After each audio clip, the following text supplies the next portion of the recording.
The Bengal TV চ্যানেলে বন্ধুরা আপনাদের সবাইকে স্বাগত। এখনও পর্যন্ত যারা আমাদের এই চ্যানেলটিকে সাবস্ক্রাইব করে রাখেননি, সাবস্ক্রাইব করে আমাদের সঙ্গে যুক্ত থাকুন। আলোচনা তিনটে বিষয়। এক তো মুর্শিদাবাদে 3 নাবালিকাকে কুপিয়ে হত্যা করা হয়েছে। মুর্শিদাবাদের সুতিতে এই ঘটনা ঘটেছে, এই নিয়ে আলোচনা করব সবার শেষে। তবে শুরুতে নির্মল ঘোষ এবং তারপরে অনন্ত মহারাজ, আমি বলবো না, ওই নগেন্দ্র রায় ক্ষমা চেয়েছে নেতাজিকে নিয়ে কুৎসা রটানোর পর। ক্ষমা কি করা হবে, কি বলেছে সবটুকু জানাবো। তবে শুরু করি নির্মল ঘোষ আরজিকর কাণ্ডে। পানিহাটির প্রাক্তন বিধায়ককে গতকালকেই অ্যারেস্ট করা হয়েছিল। তার বিরুদ্ধে অ্যালিগেশন কি, যে তড়িঘড়ি লাশ পোড়ানো হয়েছে, তাকে নির্দেশ দেওয়া হচ্ছিল উপর মহল থেকে। সে নির্দেশ কে দিয়েছে এবং তিনি কেন দুটো বডিকে স্কিপ করে তড়িঘড়ি অভয়ার বডিকে পুড়িয়েছিল পানিহাটি মহাশ্মশানে। আরও অনেক অ্যালিগেশন রয়েছে। গতকালকে অ্যারেস্ট করার পর আজকে সকালবেলায় বালাসোরের একটি হোটেল থেকে তাকে যখন বের করা হয়, সেই সময়কার একটি দৃশ্য দেখতে পাচ্ছেন। দেখুন, মুখে একেবারে মাস্ক পরিয়ে, বলতে পারেন হিজাব পরিয়ে নিয়ে আসা হয়েছে। সেই সময়কার দৃশ্য এই ছিল গিয়ে ভবিতব্য। তার কারণ, যে অন্যায় করেছে সেই অন্যায়, সেই পাপ তো আর বাপকেও ছাড়ে না, সেই পাপের সাজা তো পেতেই হবে। ট্রানজিট রিমান্ডে নিয়ে আসা হয়।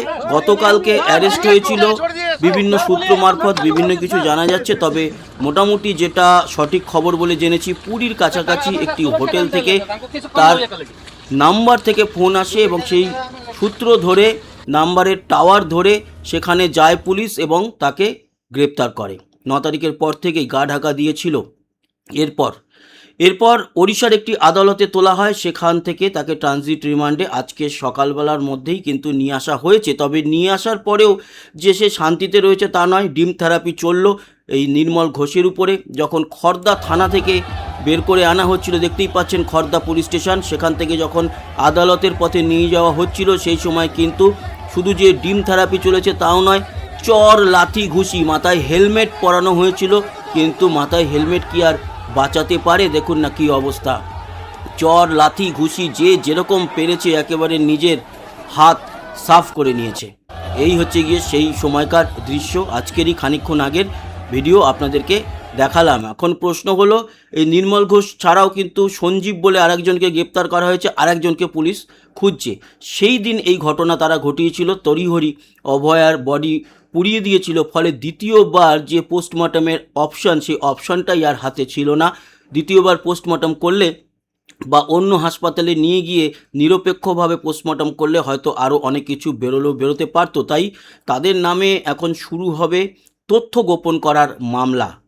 এখন দেখা যাক এই তথ্য গোপন করার মামলায় আর কে কে যুক্ত হয়। তার কারণ, নির্মল ঘোষকে তো পুলিশ নিজেদের রিমান্ডে নেবেই। আর যদি সিআইডির হাতে যায়, তারপরে প্রাক্তন মুখ্যমন্ত্রী মমতা বন্দ্যোপাধ্যায় তার সঙ্গে ফোনে রাত্রি 2টো অবধি যোগাযোগ রেখেছিল কি না, তারপরে নির্মল ঘোষ লাস্টে সব কিছু মিটে যাওয়ার পর তার সাকরেদদের ডেকে বলেছিল ওয়েল ডান বয়েজ। তো কেন এই ঘটনাগুলো ঘটেছিল, তাই নিয়ে তো এখন শুরু হবে। তবে আমরা দোষীদের, যারা হত্যা করেছে, যারা সেই ধর্ষণের সঙ্গে যুক্ত ছিল, তাদের যেরকম নামগুলো সামনে আসুক, তাদের দেখতে চাই। সেরকমই দেখতে চাই সেই ঘটনা ঘটার পর কারা তথ্য গোপন করেছে, কারা তড়িঘড়ি বডি পুড়িয়েছে, তাদের শাস্তিও আমরা দেখতে চাই। আর আসল মাথা বেরিয়ে আসুক, এই ব্যাপারে নজর রাখছি। আদালত কি জানালো সেই নিয়েও পরে ভিডিও আমরা করছি। অন্যদিকে অনন্ত মহারাজ, আর মহারাজ বলে লাভ নেই, ক্ষমা চেয়েছে। নেতাজিকে নিয়ে কুৎসা কত কিছু বলেছে, যে নেতাজির কোনো অবদান নেই স্বাধীনতায়, আজাদিন বাহিনীর যে লোকজন তাকে জার্মানি তুলে দিয়েছিল নেতাজির হাতে, সেই আজাদিন বাহিনীকে নেতাজি অন্যভাবে ব্যবহার করেছে। তো এই সমস্ত ঘটনা, এবং এটাও বলেছে কোচবিহারের সম্রাটের হাতে যদি তুলে দেওয়া হতো সম্পূর্ণ ভারতের দায়িত্ব, তাহলে আজ আর ভারত পাকিস্তান আলাদা হতো না। এরকম অনেক কথা বলেছে। অনেক কথা বলার পর যখন গতকালকে বঙ্গবিভূষণ কেড়ে নেওয়া হয়েছে তার থেকে, এবং আজকে এফআইআর হয়েছে তার নামে, 16 সেকেন্ডের একটা ক্ষমা চেয়েছে। নেতাজির প্রতি সম্মান জানিয়ে বলছি, নেতাজি সম্পর্কে আমার অনিচ্ছাকৃত কিছু বক্তব্যের জন্য কেউ যদি মানসিকভাবে আঘাত পেয়ে থাকেন, তার জন্য আমি আন্তরিকভাবে দুঃখিত। এ ক্ষমা চেয়ে লাভ নেই, এ ক্ষমা চেয়ে লাভ নেই। মুখ্যমন্ত্রী শুভেন্দু অধিকারী বলেওছেন যে ক্ষমার অযোগ্য অপরাধ করেছে, অতএব ক্ষমা চেয়ে কোনো লাভ হবে না। আমরা দেখতে চাই দৃষ্টান্তমূলক শাস্তি দেখতে চাই। হ্যাঁ, হতে পারে বিজেপির রাজ্যসভার সাংসদ, তাদের কি হয়েছে, আইন তো সবার জন্যই এক, তাই না? তো সেক্ষেত্রে শুভেন্দু অধিকারী বলেছেন যে শাস্তিযোগ্য অপরাধ করেছে, শাস্তি পাবে। আমরা দেখতে চাই যে উচিত যেন শিক্ষা পায়, উচিত যেন শাস্তি পায়। জীবনে আর কোনো দিন শুধু এই নগেন্দ্র রায় নয়, অন্য কোনো ব্যক্তি যেন এই বিষয়ে কোনো রকম আর কোনো দিনও খারাপ মন্তব্য না করে। তার কারণ এটা বাঙালির অস্মিতায় আঘাত এনেছে এবং আঘাত এনেছে বাঙালির হৃদয়ে। কারণ নেতাজি বাঙালির হৃদয়, বাঙালির রক্তে বাস করে। 4 জনকে গ্রেপ্তার করা হয়েছে কুরুচিকর মন্তব্য পোস্ট করার জন্য। আরও গ্রেপ্তার হবে বলেই মনে করছি।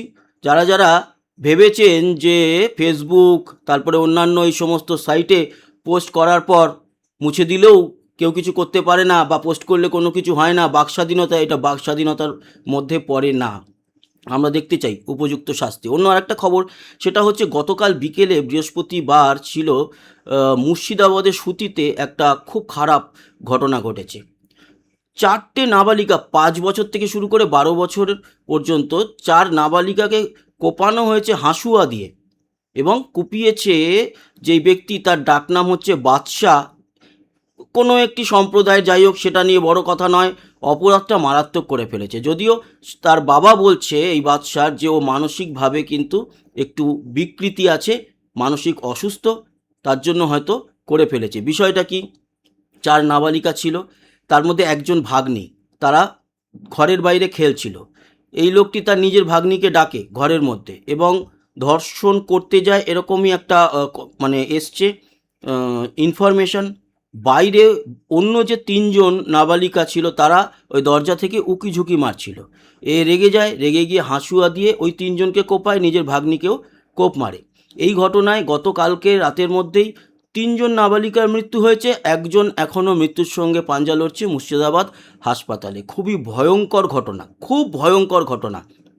তবে পুলিশ বলছে যে সত্যিও মানসিকভাবে অসুস্থ কিনা সেটা আমরা খতিয়ে দেখছি। দরকার হলে মানসিকভাবে যারা অসুস্থ তাদের যে ডাক্তার আছে, সাইকিয়াট্রিস্ট, তার হেল্প নেওয়া হবে এবং তার ঘর থেকে এই সাইকোলজি বা কী বলবো, সাইকিয়াট্রিস্ট ডাক্তাররা যে ওষুধ দেন, মানে মানসিক অসুস্থ থাকলে যে ওষুধপত্র ব্যবহার করে রোগীরা, সেরকম ওষুধ তার ঘর থেকে পাওয়া গিয়েছে।